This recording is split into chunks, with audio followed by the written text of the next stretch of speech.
it's about empowering your staff members. It's about empowering your people and creating a voice and letting the voices be heard and proving the work. The tools are there, and the tools are so important and so valuable, but it's really the culture change that happens, and kind of the people part of it that is really the key.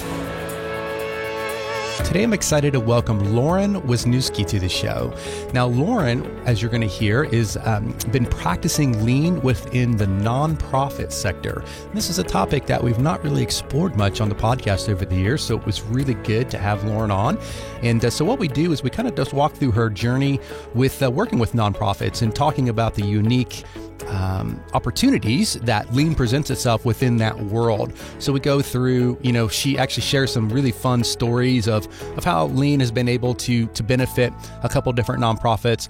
One of the stories was just really talking about the power of getting that voice of the customer and how important it is to know what customers actually value. And then another story was just a classic lean kind of productivity improvement, reducing complexity and improving this paperwork process. So those are two really fun stories to hear from Lauren, but really appreciated the perspective of how lean applies in so many different industries. Obviously lean found its roots within manufacturing, but for sure, it's being used in so many different industries in so many different types of ways. And so it was just refreshing to hear Lauren's take. Show notes, which will include links to everything Lauren and I talk about, can be found over at gembapodcast.com. Just look for episode 325. Again, gembapodcast.com and look for episode 325. Okay, enough from me. Let's get to the show. Lauren, welcome to the show. How are you? I'm doing very well. Thank you. Thank you so much for having me. Oh, you're welcome. We've folks that are listening don't know this, but Lauren and I have been able to practice our perseverance and our, what did you call it? Iterations? Iterations, yeah. Yeah, because we've had some technical problems on Gemba Academy's side, not Lauren's side. So we had a heck of a time the first time we tried to connect. But so thank you for being patient, Lauren, and for being willing to come back and battle through those issues, those obstacles. Right. No problem. All right. I'm very excited. Well, hey, Lauren, before we jump in, we like our guests to share a quote. Do you have one that you want to use? So I have this saying that I've been saying for a long time, and I can't remember if I read it somewhere or came up with it. But what I tell everyone when I talk about lean is that lean is a leap. And in that, it requires the faith to think differently. It might be baby steps, but in the mind and in the heart, they have to take a big leap to really adopt it. So that's what I always like to start with. Nice. Lean is a leap. I like it. All right. Well, hey, Lauren, tell us about yourself. Tell us about your background, how you first got introduced to all this continuous improvement stuff, and then tell us what you're up to these days. Sure. So I am a nonprofit professional that my career has been in philanthropy, nonprofit management. I have a master's degree in philanthropic studies. That's really where I come from. And I have had a number of roles in event management and major gift fundraising and prospect analytics. And in all of these roles, my passion was for the work that nonprofits are doing and for strategy. And I was always thinking of, how can I make this nonprofit work more impactful? How can we serve more? How can I do this more efficiently and help my organizations out? And I realized at one point that I had those skills and the knowledge in my back pocket. So I say my career is in philanthropy, but I really have a 30 plus background in lean because my father worked for General Motors as the director of GMS International, and he was trained at NUMMI, and he made lean a part of our daily life. So Okay. I've known the terms and the tools since birth, since I can remember. And he would practice the trainings with me as a kid. And I remember the different games we would play. And so the words and the terms really became a part of my knowledge, but I never knew the way that they could be applied in settings outside of automotive manufacturing. It just never crossed my mind before. until adulthood when I was thinking about my own career. And so I started my consulting business based off of this idea that lean can apply to nonprofits as well.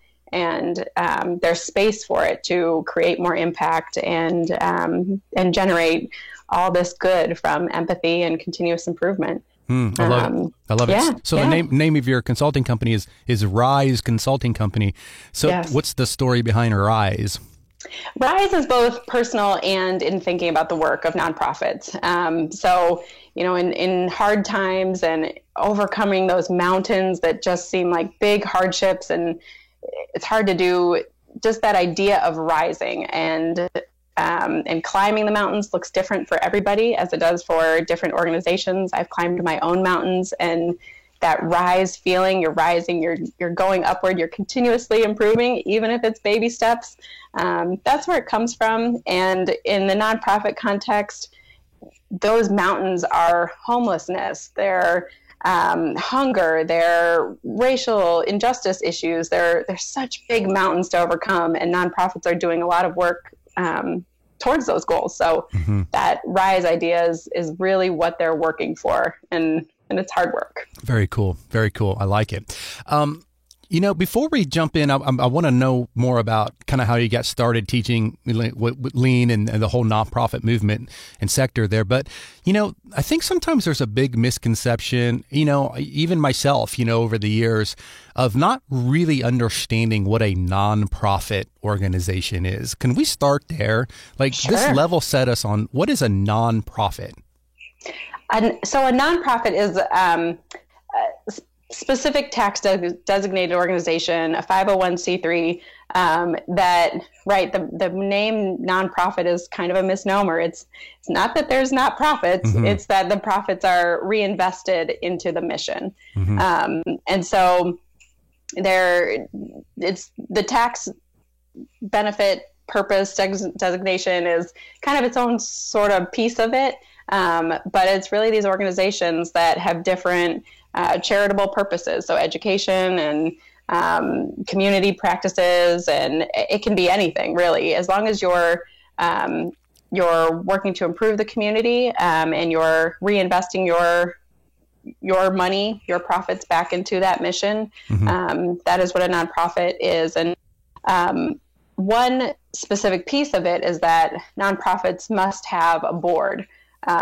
And so a governance board, and that really plays a role in incorporating decision making. So it does play a role in lean too. And I think that's an important specific piece of nonprofits is who they're reporting to. And so the board plays a big role in nonprofits as well. And how are boards typically assembled? A variety of ways. So it's they have a kind of fiduciary duties and kind of these responsibility roles where they can't have a kind of a conflict of interest in the organization, but they're assembled by, either just they're the ones who started the organization, they're leaders in the community who have been recruited to be on boards. There's a number of ways that they can come together, but they're really involved in the decisions that the organization makes. They're very tied into it. Got it. Okay, so let's talk about your journey then with lean in the nonprofit sector. So how did you get started? Sure.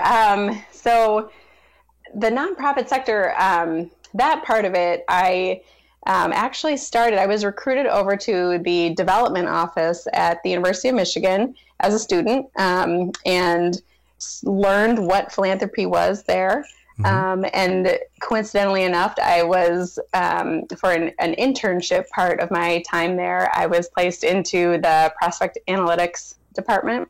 And so I learned about the strategy behind fundraising, and that strategy piece, seeing the statistics and the use of data that the brilliant minds in that office were using, it inspired me that there's purpose behind this idea of fundraising and talking to people. And I just brought that with me in the future role. So from that experience, I learned that that's what I wanted to do, and went on to get my master's degree and worked for higher education institutions, and then smaller community nonprofits, a wide variety there. Mm-hmm. And then I was asked at one point in my career to consult for a nonprofit just getting started, and create a strategic plan and train on how to do this fundraising thing. So I loved that part of it. I loved the consulting piece. And as I was transitioning and building this company, that's really where I leaned on my lean knowledge, and realized that I had some tools that were unique to help organizations. Mm-hmm. But at the time when I started it, I started Googling lean for nonprofits and who's doing this work. Is anybody talking about lean for nonprofits? Because I hadn't heard of it before, but I figured there was somebody out there doing it. So I happened to meet two women who were doing a similar thing, and got connected into lean innovation in the nonprofit sector, and began coaching in that space as well. Mm-hmm. And so just kind of learned a lot about agile and lean innovation, lean startup, all while, formally training in lean concepts, and then piecing all of that together to bring that knowledge to the nonprofits that I was working with. Mm-hmm, mm-hmm. So, in the for-profit sector, there's many reasons folks practice lean. Obviously, if you are a for-profit company, you're trying to, make money, right? And try to be successful and try to remove waste, try to respect your people. I mean, there's a litany of reasons that a for-profit organization is going to be, I'm a little biased, but I think they would be foolish to not adopt lean thinking principles. And maybe so far as to say that they're probably not going to be around in 20, 30 years if they don't. But what about a nonprofit? Like, what's the incentive for them? Now, like you said, it's not that they don't want to make a profit. So I suppose that side of it is still there. But are there other incentives for nonprofits to adopt lean? Absolutely. And it's interesting because a lot of nonprofits aren't too familiar with lean and the terms behind it. The common idea or conception of lean is that it's just getting rid of waste. Mm-hmm. And there isn't even a knowledge of the respect for people and the emphasis on empathy and, what the data can do and just emphasizing the values. Mm-hmm. So there are a lot of pieces that nonprofits have already, like that empathy piece and the values piece. But there isn't really a structure to put it all together and to emphasize the work that the nonprofit is doing. And to create deeper impact in the community. And so lean allows for sustainability of the nonprofit, just as you mentioned, a for-profit, make sure that they stick around forever. Mm-hmm. And also the nonprofits have this responsibility to measure their impact, and mostly for reporting to grant makers, but also reporting to their donors and to the community and all the work that they're doing and how they're giving back. They definitely are under a lot of scrutiny. Mm-hmm. And so having that data available and showing exactly how they've progressed, what the feedback is for their services, those pieces of it are so critical to the nonprofit's sustainability, visibility, success. Mm-hmm. It's just an important part of it. Also, nonprofits have this they often have this throwing the darts mentality where we don't know if this is going to work in terms of fundraising, or we don't know if this is going to work in terms of bringing our community together or providing the service in the right way, but we're just going to try it. We don't have the time to really think critically about it. We're all doing a lot of things, so we'll just see where it goes. And I've heard that so many times, and even let's just throw the dart, just that exact sentence, and I cringe. No, there's a way to experiment. There's a way to test it and get feedback. But it cuts down on that mentality of we're strapped for resources. We don't have time. We, don't really know if this is going to work. And Lean provides that guidance that they're really looking for, and that feedback from the community, and knowing what works, and connecting the services that they're meaning to provide to the community with those who need it. So it really, I think the best way I can sum it all up is that Lean provides the structure for what nonprofits kind of already have in their bones. Yeah. I like it. Yeah. I wonder, you don't have to mention the organization or anything like that, but I wonder if you could share like maybe a success story, or just a story in general of how Lean, how you've helped an organization use Lean to improve some aspect of their their venture. Absolutely. Yeah, I have a lot of great stories of how just feedback from donors or feedback from volunteers have completely reshaped how an event is carried out, and then the costs that are saved from doing this event in a different way. Well, tell us one. Can you dig into one? Oh yeah, sure.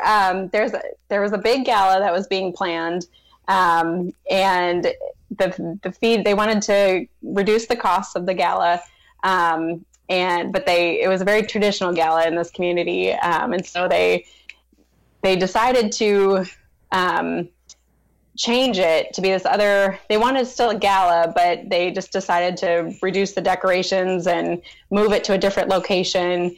But at some point, I kind of jumped in and said, "Why don't we ask the community members if a gala is even what they're looking for? Are they looking for a totally new structure?" And so the feedback that they heard, the location wasn't actually the issue, and this was a piece that came up, but the location was provided for free. So it didn't need, that wasn't a cost reduction piece. And then and it was a pretty cool location. It was inside of a gym at a local university. And so the feedback from the community was, the gala isn't really our style. It isn't, what we're used to doing. So we would actually just prefer intimate conversations, more of a network, more casual event, just not the sit down dinner, but just kind of mingling and just a little bit more fun atmosphere. So that's what they were looking for. And those were the volunteers and the donors, and that's what they wanted to do. So the cost reduction ended up being completely different. And I had a really positive fundraising outcome, raised twice as much as the previous year. And it's just that constant feedback that made a big difference. So kind of a small piece of the story, but a big difference in terms of the financial or part of the organization. There's another organization that I've worked with, and one of their challenges was a paper process. So submitting paperwork that they had to for the healthcare service that they were providing. And the paperwork was a big deal. It had to be done in a certain way. And, but it took a lot of time to complete it. If there were any mistakes, it had to be redone. It had to be driven across the state and completed in a whole different way. So it was a really timely process, and it was taking away from the amount of time spent with the clients.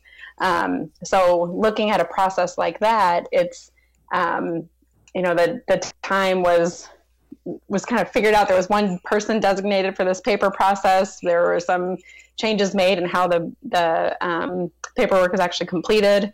And then it freed up all this time to be more available for the clients. So again, it seems like a small task, just kind of refiguring out this paperwork process. But the impact was more time spent with clients, more lives being changed, lives being touched, more conversations. How did you guys go about that? How did you go about that improvement? Was it like mapping out the process, or what did you do to improve the paperwork process? Yeah, it was mapping out the process and figuring out what actually is taking the most time to do, and if there are easier ways to do it, if there are pieces that can be done electronically, communication with who was receiving the paperwork on the other end, and if there's any kind of checking before the paperwork is actually submitted and then mistakes are found. Mm-hmm. So kind of bumping up the check process, and then establishing a cadence with the team.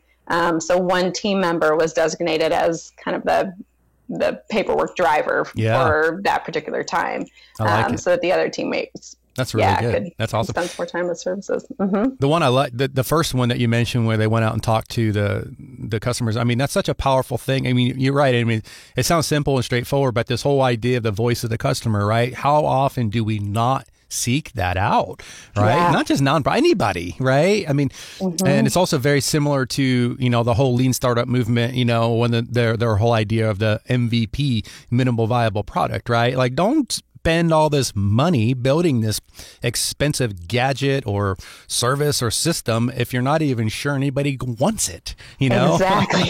So yeah. And in the nonprofit context, those customers, those people are, there's so many different ones. There's the donors. So the donors are spending their money and they're expecting some sort of outcome from this.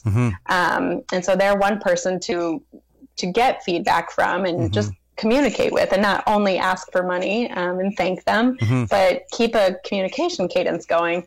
And then there are those who are being served by the nonprofit, and do they actually even want the service, or is it really helping them, or is it creating other problems? And I have lots of those stories too.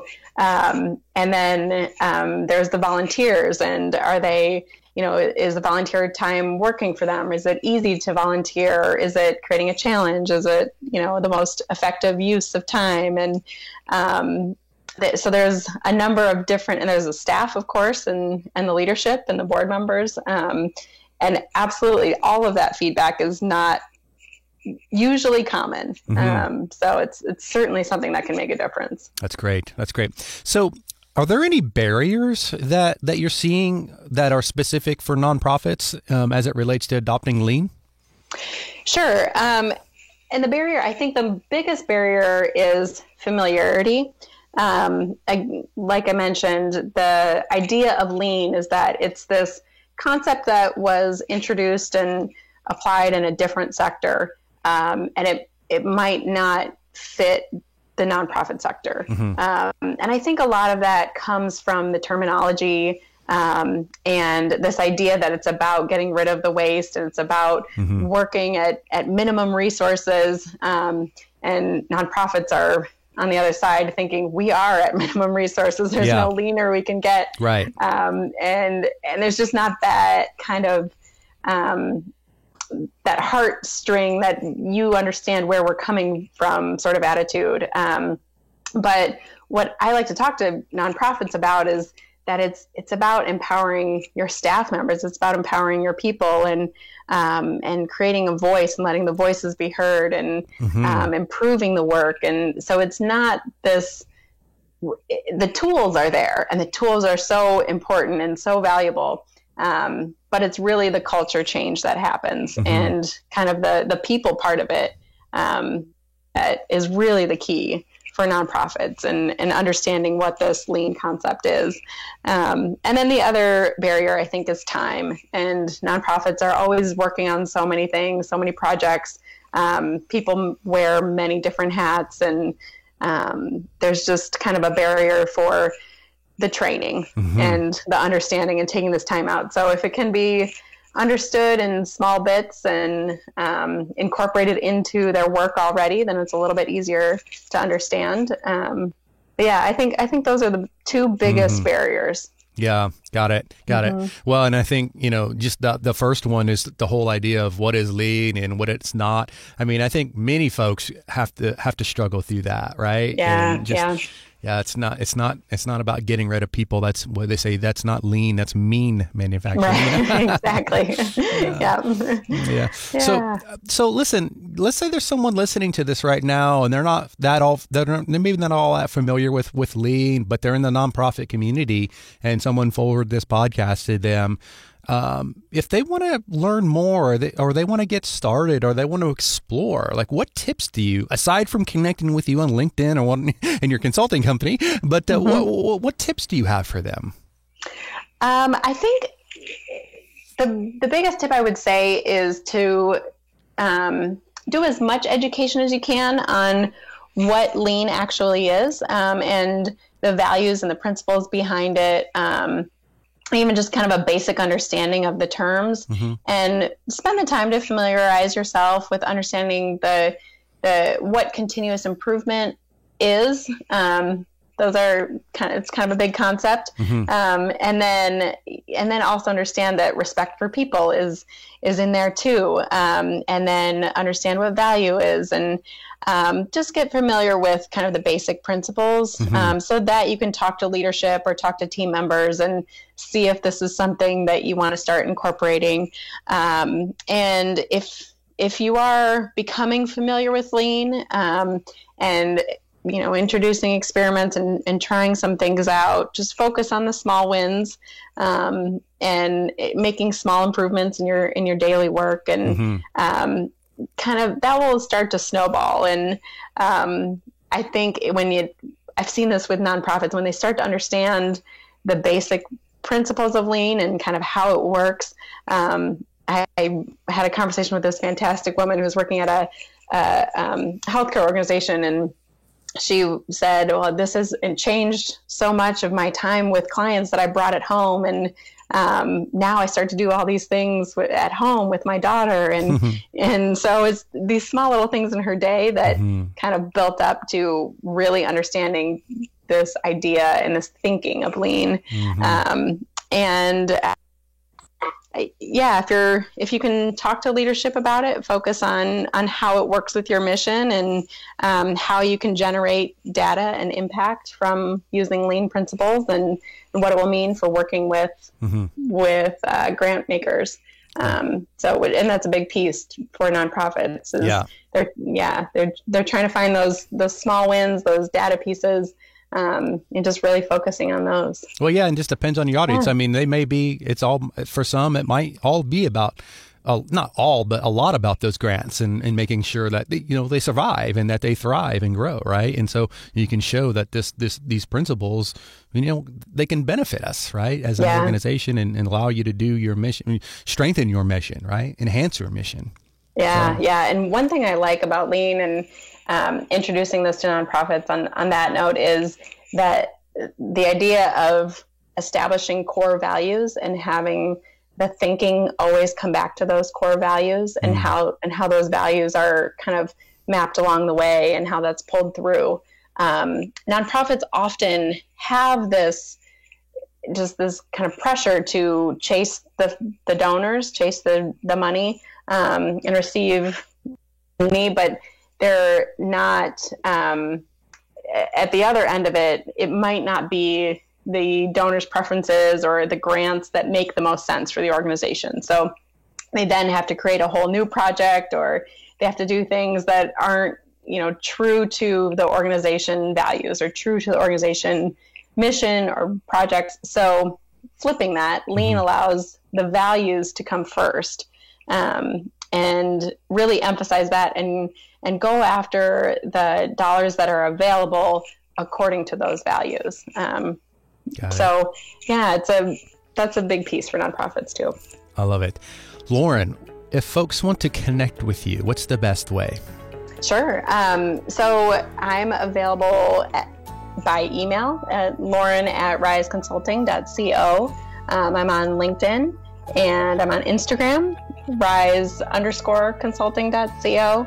And then I have an online course. It's a Thinkific course, so it's riseandlearn.thinkific.com. Nice. And what we'll do is we'll link to everything in the show notes. So this is episode, 325. So gembapodcast.com, look for episode 325. So Lauren, thank you for coming on. This has been fun. Keep up the great work. And maybe we'll meet up face-to-face one day at a conference or whatever it is, and we'll see what the future holds for us in this crazy world of the coronavirus, right? Yeah. Thank you so much for having me, Ron. All right. You take care. Thanks. You too. Bye. Thanks for listening. Whether you've been on the continuous improvement journey for many years, or perhaps you're just getting started, Gemba Academy is here to support you.